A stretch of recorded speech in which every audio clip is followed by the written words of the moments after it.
Hello, friends. Welcome back to the Strong Stoic Podcast. I am your host, Brandon Tumblin, and I had a comment the other day on one of my YouTube shorts. Go follow me on YouTube, by the way. It would help me out a lot.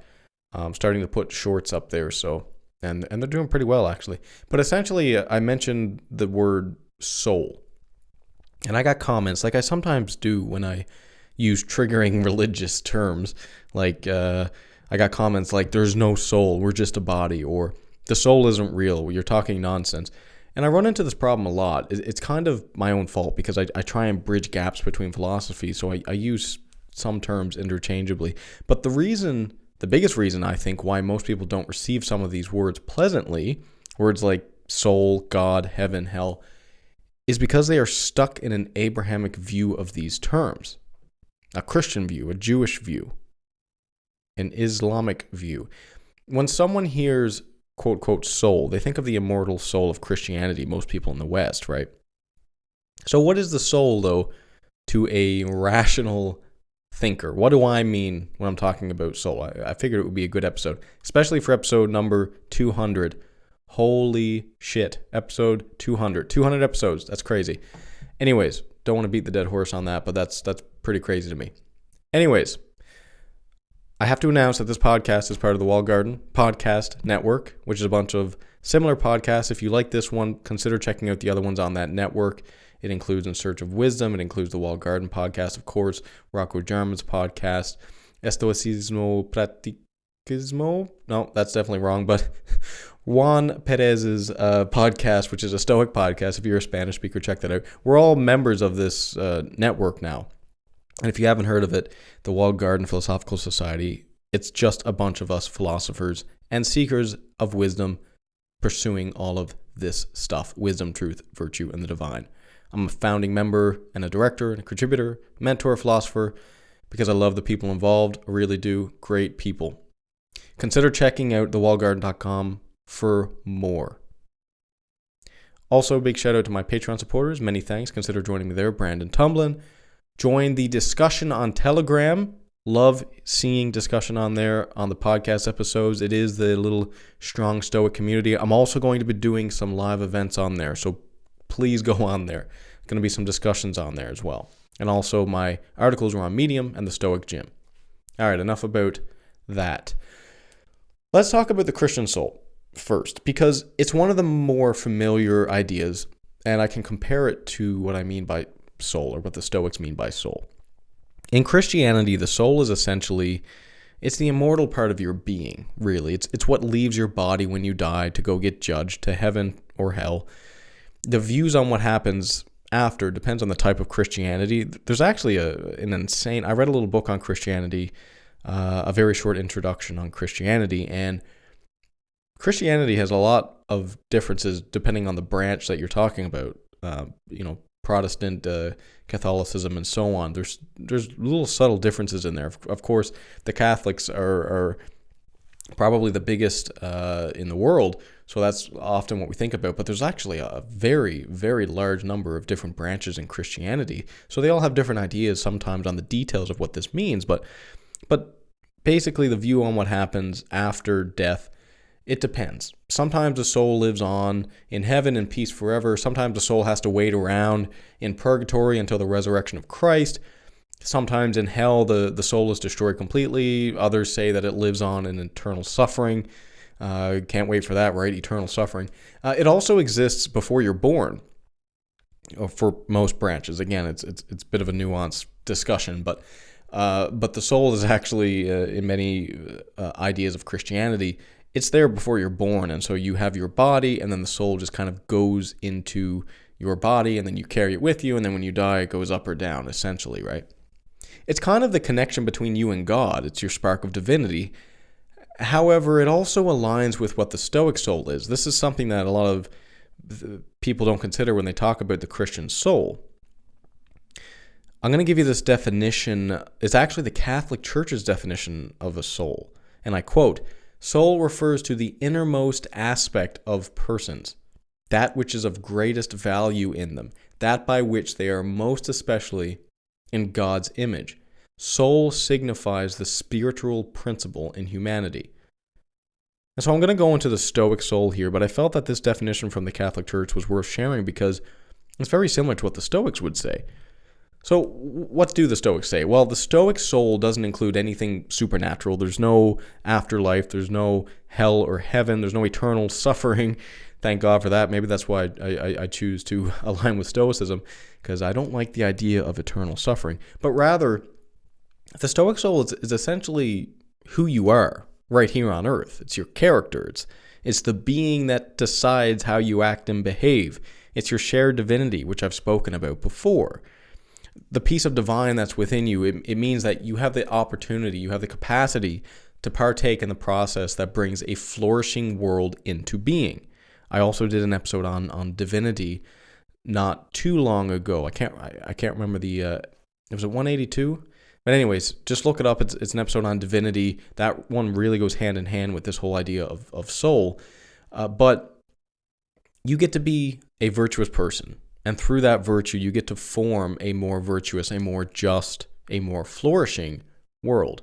And that is what the little spark of divinity does within you. Now, the divine mind is also logos. Christians use logos all the time, but it's also a term also used in Stoicism, which means, well, logic, logos, logic. It's reason, it's science. This is why Stoicism has stood the test of time, because it's still aligned with modern science in many ways, even most of the more religious and dogmatic views, in my opinion. So your divinity allows you to think rationally to bring a better world into being, but the soul is not just your rationality, it's also your emotions in a certain way. I might get a little bit of pushback from this on some baby Stoics, but there's toxic emotions, which is anger, wrath, resentment, jealousy, but there's also good emotions. There's still a lot of people out there who think that Stoics don't feel emotions. It's the furthest from the truth.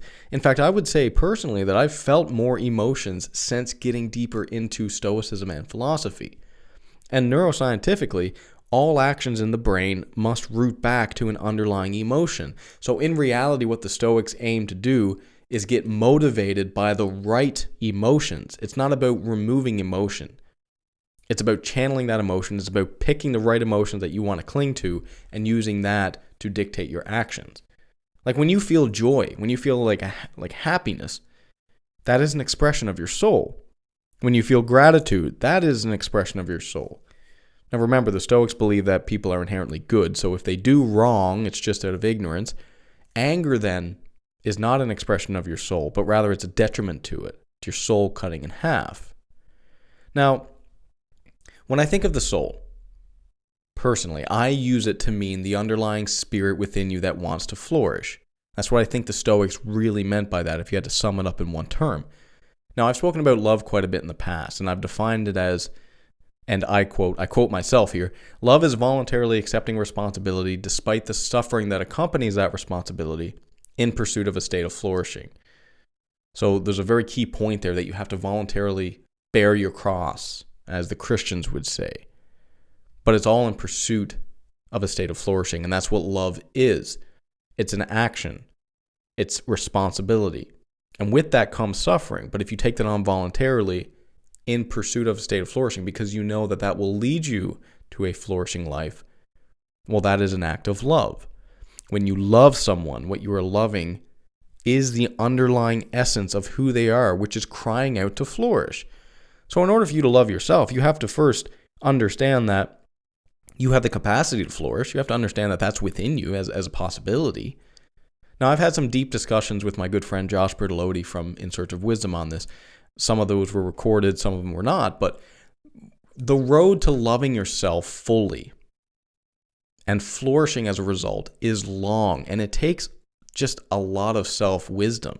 You have to know thyself. It's one of the fundamental maxims of Western thinking, period. It's know thyself, which really is wisdom in the cardinal virtues, but it's self-wisdom. It's knowledge of self. We inevitably miss the mark at times, and we have to contend with that. We have to contend with our mistakes. We have to contend with screwing up. Part of that, unfortunately, is sometimes feeling like you don't deserve to flourish. This ties back into an episode I did recently on losing faith. You have these moments in your philosophical journey where You don't feel like you deserve to flourish anymore. You don't think you can flourish. You don't think you can be a good person. But underneath all of that, the foundation, the essence of who you are is an underlying hope within you that you do deserve to flourish, that you can, that you are able to, that you can be a good person, that you can be virtuous, that you can be happy. Sometimes we are too hard on ourselves, and other times we're not harsh enough. But deep down, even if you lose faith that it's still there, deep down there's a little spark within you that wants to flourish, that wants to be happy. And that little spark, I think that's your soul. And so self-love is the expression of the soul. So now we get to the full expression of the soul, and that is the process in and of itself, which is self-love. Remember, love is not a feeling of joy. Love is an action. Love is responsibility taken on voluntarily to pursue a state of flourishing. That is the state of flourishing that the Stoics talk so much about. When you know thyself, allowing you to love thyself, which allows you to flourish as an individual, that little part of you that wants to flourish underneath, that underlying spirit, that underlying essence, that desire to flourish is realized, and that is the full expression of your soul. Now, you might think of self-improvement or growth as slowly, over time, aligning your actions such that your soul is able to be fully expressed. So it's realizing it's like a flower that's blooming, right? That's kind of what the Stoics meant by flourishing. Eudaimonia, it's blooming. It's beautiful. Now I'm going to talk about Solzhenitsyn a little bit because he spoke on the soul. Let me wet my whistle. This isn't whiskey or anything, by the way. This is just bubbly or boobly, however you call it. So I'm being virtuous tonight. No vice for me. But Solzhenitsyn talks of the soul. Alexander Solzhenitsyn, he's one of my historical heroes. He wrote the Gulag Archipelago, which, for those who don't know, I know I speak about this quite a bit, but it's still something that's not a lot of people in the West know about. The Gulag Archipelago, or the Gulag rather, was basically concentration camps. It was work camps in the Soviet Union where people got mass arrested for political crimes and for really no good reason at all, just to sort of fill up these work camps. And then they would be worked to death. They often didn't get fed very well. They often didn't have good places to sleep. Like 20 to 60 million people died through these camps, compared to 6 million in the Holocaust. That is the Holocaust. So, just really, really big numbers, and we don't seem to talk about this. Solzhenitsyn wrote a book called The Gulag Archipelago, 3 books actually. They're very, very long, but there's a condensed version that's worth reading, where he details the atrocities of this system.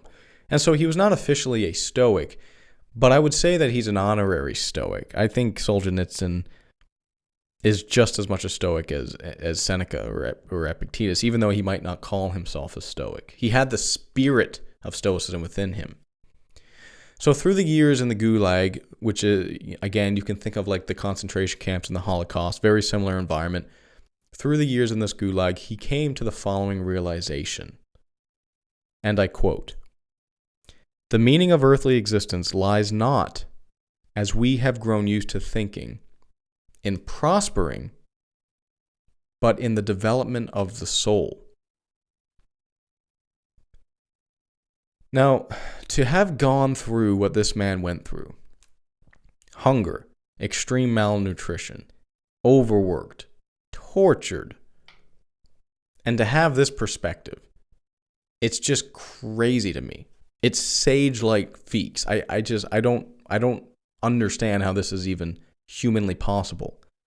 And I guess it's because we do have a piece of divinity within us, that it is a possibility.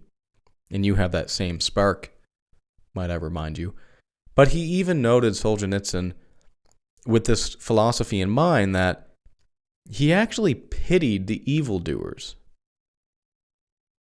the people that were torturing him, the people that were overworking him, the people that weren't giving him enough food and water. He felt bad for them. He didn't hate them. And the reason he didn't hate them is because hate is not the way to develop the soul. Love is the way to develop the soul. You see, when you think about life as being about the development of the soul, which is really the development of the character, of virtue, if you take the Stoic view, then you start to look at people doing terrible things. You start to look at people that have a poor character, and you don't hate them. You feel sorry for them. Remember, the people that are doing these terrible things, the people that are torturing you, the people that are not giving you food, the people that are overworking you, that are ugly to you, these people are not flourishing. No. Their soul is dying. It's diminished. It's small. Solzhenitsyn called them swine. And he didn't mean it in an evil way. He meant these people aren't human anymore because they've done so many terrible things. And so, if you have someone doing something terrible to you, you can contend with that like Solzhenitsyn did by considering that the meaning of life is not prospering, it's not enforcing others to work for you, it's not an expression of power, but it's developing your soul.